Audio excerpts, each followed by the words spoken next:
Welcome to Carpool Chats, a podcast brought to you by the Fuels Institute. Welcome, everybody, to our next episode of Carpool Chats. We're going to have a really good discussion, a brief overview of a report that everyone will be seeing soon regarding biofuels, the look at biofuels in a post-2022 type world, kind of aligning this discussion with the reboot of the renewable fuel standard in January of 2023, and looking forward towards how are we going to decarbonize the existing U.S. internal combustion engine fleet. As we see the gradual adoption rate of electric vehicles, we know that the internal combustion engine is going to be around for decades. So what can we do from a liquid fuels standpoint in those same engines to reduce the CO2 emissions coming from that? So today we have with us, with Stratas Advisors, we've got Austin Trotta and Eric Lundin. And welcome, gentlemen. Thank you. Thanks, Jeff.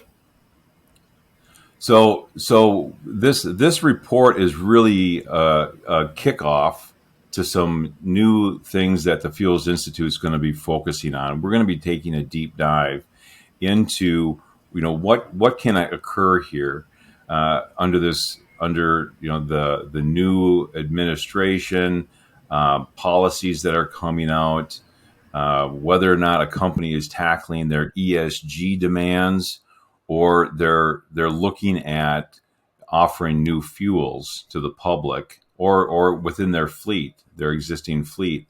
When I look at biofuels, I always look at it in the metrics as how can we be cost competitive, right? How can biodiesel and renewable diesel and ethanol, for example, compete with gasoline and diesel fuel so that the end consumer doesn't get hurt or the marketer can increase their fuel margins? I mean, those are typically the lens that I look at, look through. But now we've got this new metric that everybody is hyper focused on, and that is not just the cost of the fuel, but what's that carbon cost? How do we ultimately reduce the CO2, in those fuels? So, Austin, would you like to kick us off a little bit on talking about the paper that's going to be coming out shortly? Yeah, thank you, Jeff. The paper is really a look at the current state of biofuels in the U.S. market in the context of decarbonizing the transport sector. So it looks at, the two main pathways currently of biofuels, which is ethanol, and then on the diesel side, biodiesel and renewable diesel. And then we get into current and proposed legislation, and then also, all the framework around fuel compatibility, feedstock availability, and the vehicle fleet projections as well. Excellent. And I've reviewed the report several times now, and earlier we were talking about how, when you're reviewing this report, you're no longer looking at volumes consumed or volume demand and then the price point. Mm-hmm. We're also trying to include, or what you're including in this report is the cost of carbon. Mm-hmm. And for us to get our minds around that, it takes a little bit of shifting, right? We have to start looking at transportation and fuels, again, through that new lens, which is very interesting. We don't have a carbon tax today. I don't think we're going to have a carbon tax anytime in the near future. But everything in this report goes back to what is the cost of that CO2 avoidance on a gram CO2 equivalent per megajoule basis, and looking at the carbon intensities of the fuels. So what the report is looking at, really, like to your point, is breaking down the two primary fuels that are out there. You're looking at some other ones too, but really in the United States right now, we've got ethanol, which is the vast majority of alternative fuels right now, and then the biodiesel, renewable diesel mix. So let's talk about the biodiesel and renewable diesel right now, and looking at it in a sense of where is it going? We hear a lot about renewable diesel right now, The plate capacity, production building up, and you've got some interesting facts in the report that I'd like to touch on. Right now, we're looking at about 900 million gallons of production of renewable diesel. Where is that going in the future with all these new discussions of new facilities being built? Yeah, so the announced capacity by 2025 would be 5.9 billion gallons of renewable diesel, or 5 billion additional gallons. And if you kind of discount that a bit, given that some of the projects will likely not come to fruition, we're still looking at an estimate of about 5 billion gallons. So about 5 times more renewable diesel production than current levels, which is quite the astronomical rise. That is a huge jump. So 900 million to about 5 billion, conservatively. What's that going to do to our feedstock? I mean, then the next discussion, the next natural discussion is the stress put on feedstock.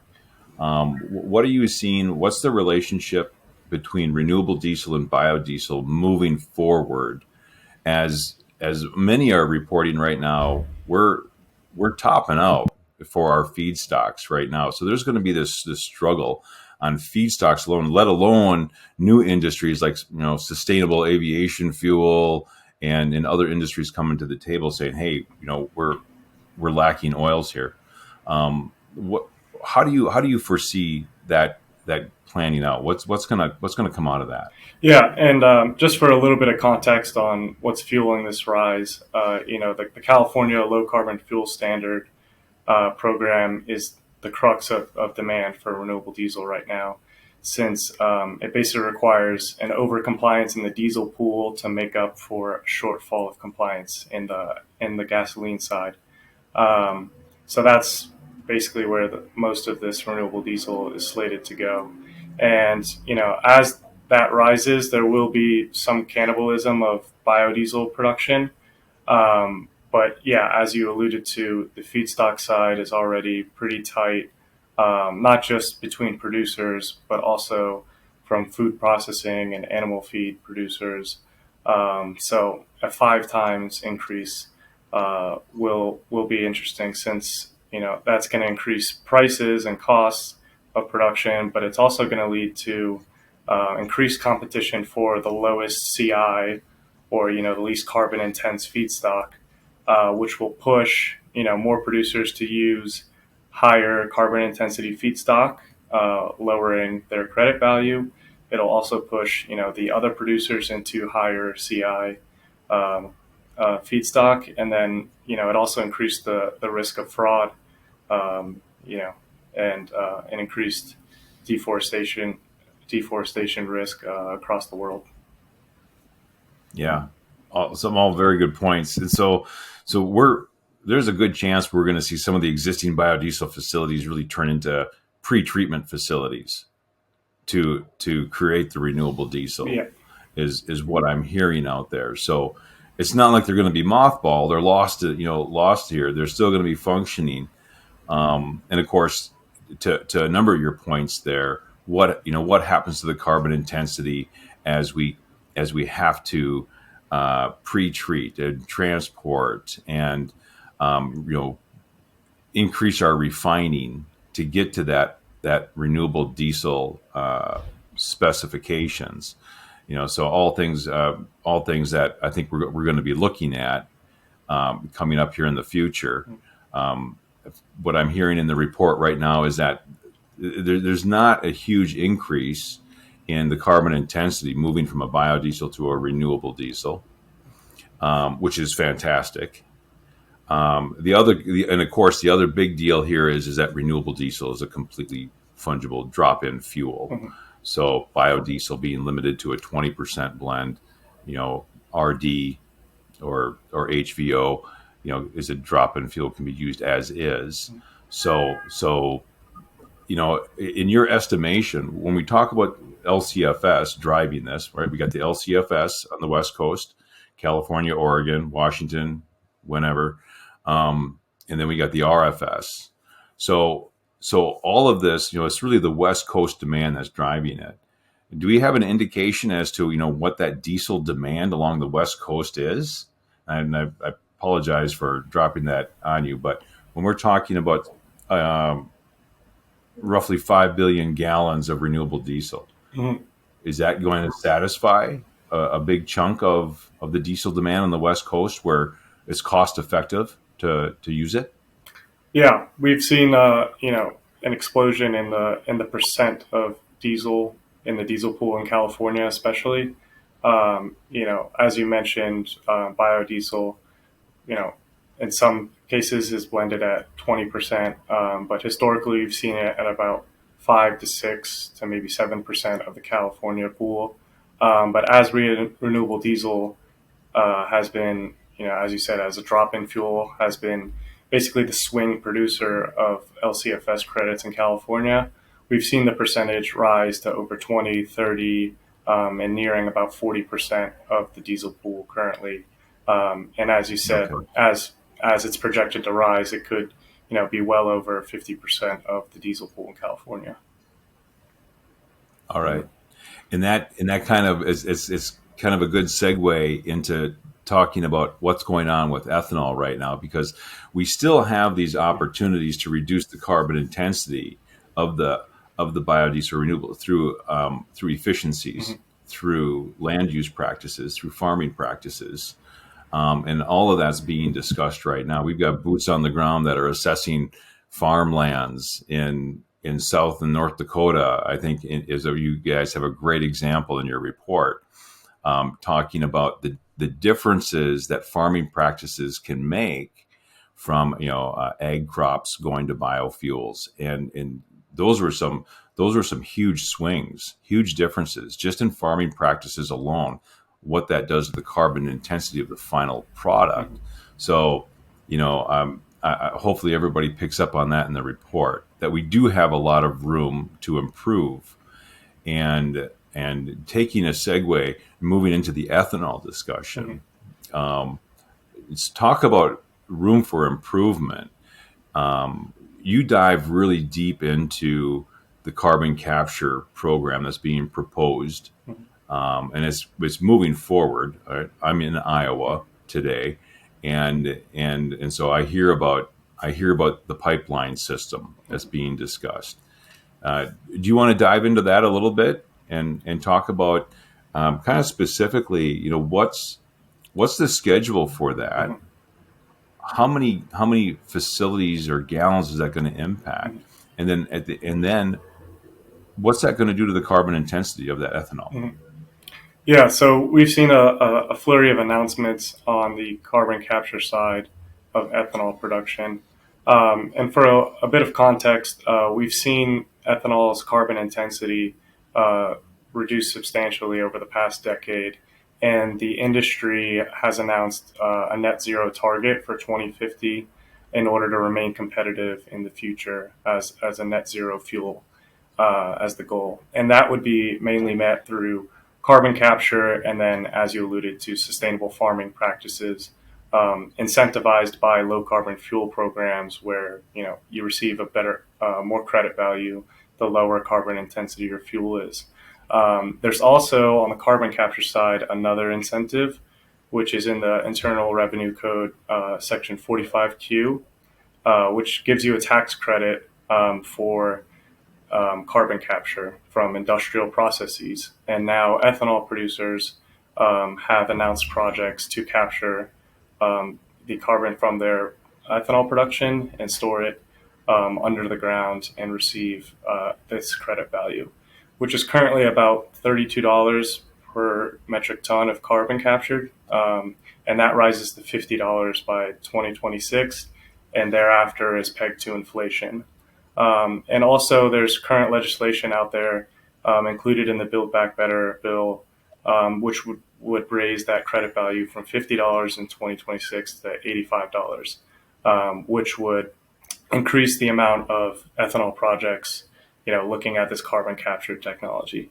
And today, there's about 16 billion gallons of ethanol production, and about two-thirds of that ethanol production has announced joining one of these carbon capture projects. And that would have an effect of reducing the carbon intensity by about 20 to 30 grams of CO2 out of a top line, carbon intensity of about 50 to 60, depending on the project. So, you're reducing the carbon intensity by about half right there if these projects are successful, because historically there hasn't been that many carbon capture projects that have been successful, but the industry is optimistic with these new tax credits that these projects will be successful. Yeah. And so the ethanol producers are going to gain on the front end through tax incentives by through 45Q of the Internal Revenue Code, but then on the back end, their credits, because their carbon intensity is going to drop by about 25 points. The value on a per gallon basis is going to go way up, and so California's got to be tickled about this, right? Because that's where a lot of this stuff wants to go, or any market that has a low carbon fuel standard where you can capture a RIN credit and a low carbon fuel standard credit, and so that's amazing. That's pretty cool. And I would encourage anybody. I mean, you can go online and you can Google where this pipeline throughout the Midwest is planned on going. And it sounds like a pretty far-fetched idea, but they're talking within 3 to 5 years of having this infrastructure in place. I don't know how many of the 30 ethanol facilities that get talked about are, what the schedule is for all of them, but that's a pretty quick timeline, relatively speaking, and a good push towards their goal of net zero in that industry. So that's there's going to be a value add to the renewable fuel blender or the downstream party that's able to capture those gallons of ethanol, which sounds like it's going to be most of those gallons of ethanol. I mean, those are some pretty big numbers. And I think economically,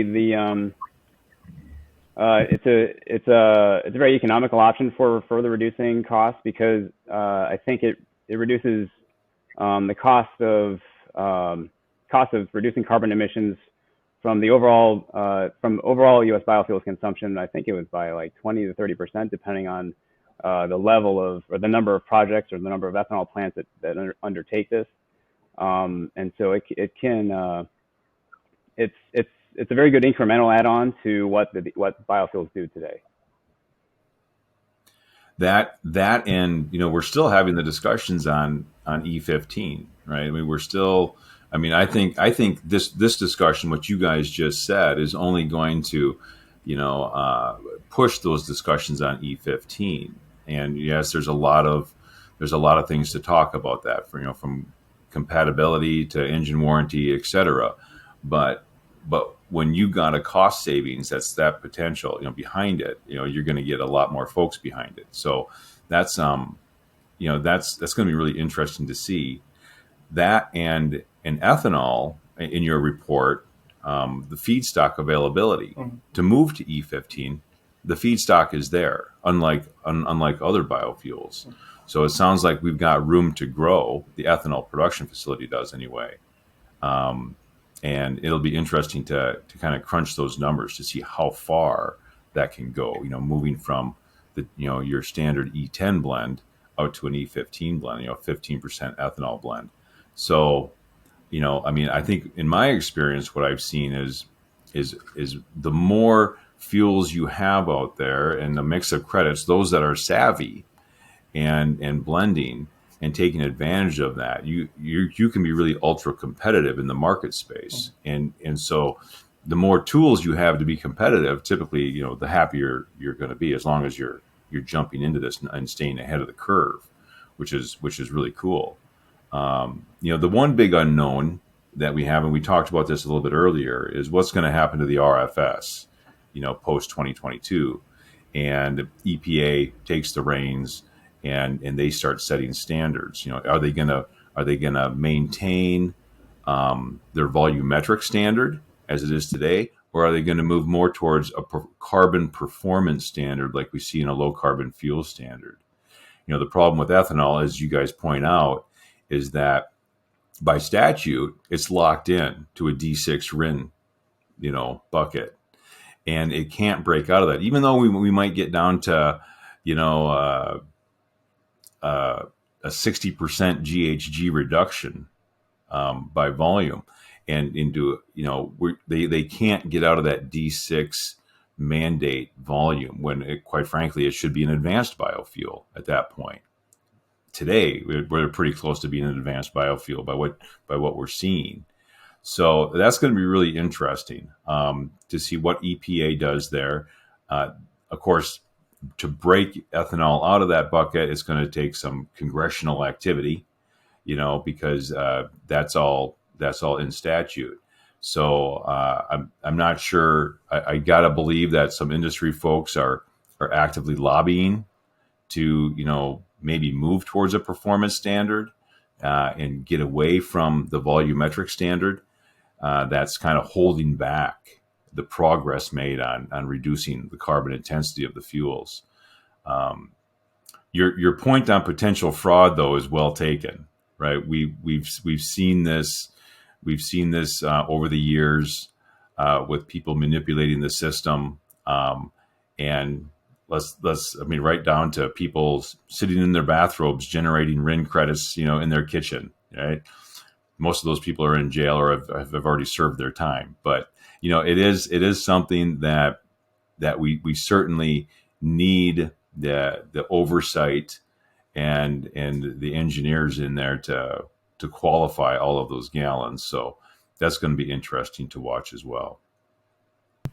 Yeah, exactly. As we've seen in the past couple of years, a lot of the focus has been on the biodiesel and renewable diesel side, which, as we mentioned, may come to some headwinds with feedstock availability. Meanwhile, in the background, ethanol, with some of these CI improvements, it's really interesting to see if these carbon capture products will be successful, and if sustainable farming practices become widespread and have a strong impact on the carbon intensity. There could be, as you mentioned, there could be a shift in support for ethanol, or a shift in focus to a low carbon ethanol, which could be a huge development for the market if it were to come to fruition. Well, one thing's for sure. We have to tackle this. When we've got folks that are claiming that electrification is the end all game here, and ignoring this idea that combustion engines are going to be on the road for decades. You can't ignore that.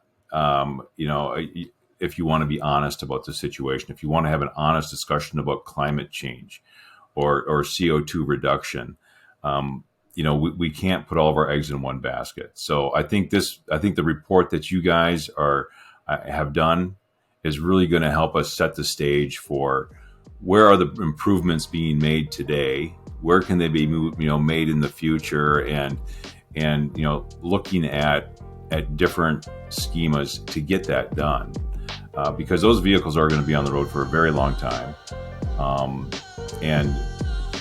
so it's a very timely report, and I think it's, like I said, it's going to be really a good jumping off point for the Fuels Institute as we start diving deeper into the biofuels and or alternative fuels in the existing engines. So I really thank you guys for your time. I think this has been I'm looking forward to getting feedback on the report and working together more in the future.